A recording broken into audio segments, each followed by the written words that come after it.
Um, Brothers, today I want to tell you something. Okay, when you get into a relationship when you get married, if you get married, your money, her money is her money, and your money is also her money. Now, I mean, this is why a lot of guys have stopped getting married because when we think about it in the totality, you know, what the money that you make is going to somebody else, and if they make money, it's going to them too.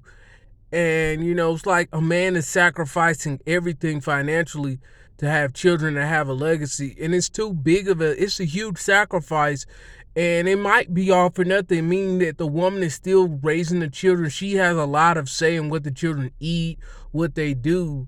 She has a lot of power, but the man is sacrificing everything financially, and he never has more than 50% of control of anything, but he's giving up 100% of his finances to make sure everything works. He's giving up everything. In fact, he'll work two jobs, do whatever he got to do to make sure his children got food and what they need.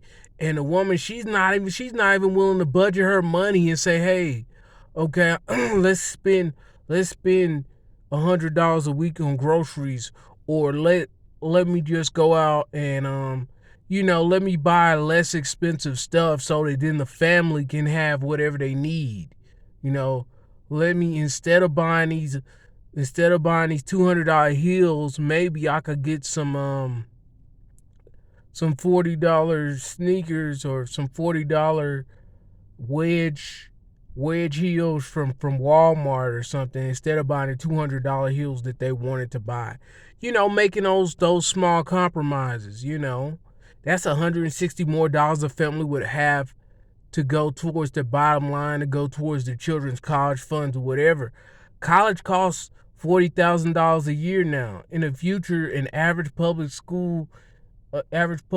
college 4 years probably going to be like what, 50, 60,000 a year. It's already $25,000 a year, $30,000 a year for just an average 4 year public university. The privates are running at 40,000 a year. So in the future, that's probably going to double. So instead of being 25, it's going to be at least 50 grand for an average public college. Like this might be somewhere like Texas A&M or whatever. They're going to be charging 50 grand a year in the future. All of them will.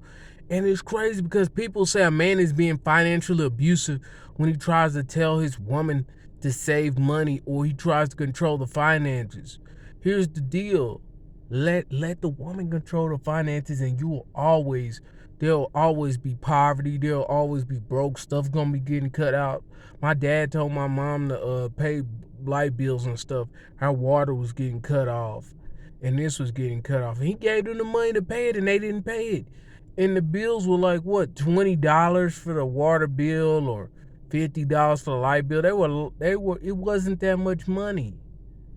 And it just shows you that, when you trust, women weren't made to be in those positions to do these things, because when you do that, you will always get the same results.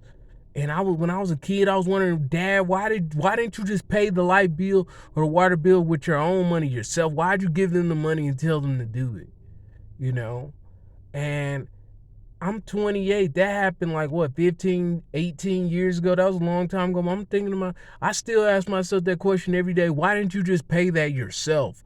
I would have done it. We think completely different. I would have just paid all the bills myself, you know, because if you trust them to do it, it probably get cut off. The lights get cut off. The water, heat gets cut off. You know what I'm saying? And people talk about people being financially abusive.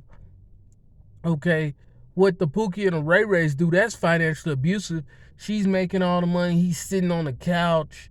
He's stealing $200 out of her purse, or whatever. He's not making no money, or they got kids together and he's playing video games and he's taking money out of her purse.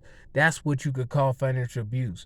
But when a man is making his own money and he's paying for things, he's saving for his kids' college fund, that is not financial abuse. I don't care if the man is controlling. If he's not just taking her money and giving it to another woman, you know what I'm saying?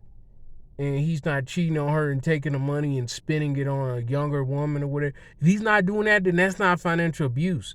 People come up with all these stupid ass terms to try and tell men that they should just let women do whatever the heck they want to in a marriage with finances and let them just ruin everything. Well, no.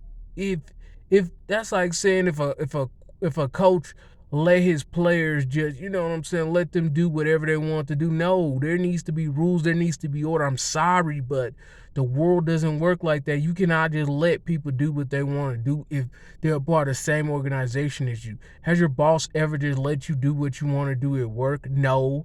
They give you rules, they tell you what you got to do, what you need to do, and what you need to get better on. That's the same thing in a marriage. Everybody's not equal. You can't have two quarterbacks on the field at the same time, both behind the center. It doesn't work like that. Somebody has to be the quarterback. The other guy in that play, he might have to be a wide receiver, or they might do a double reverse where they throw the ball to each other and then the other quarterback throws down the field. But they cannot both throw the football at the same time.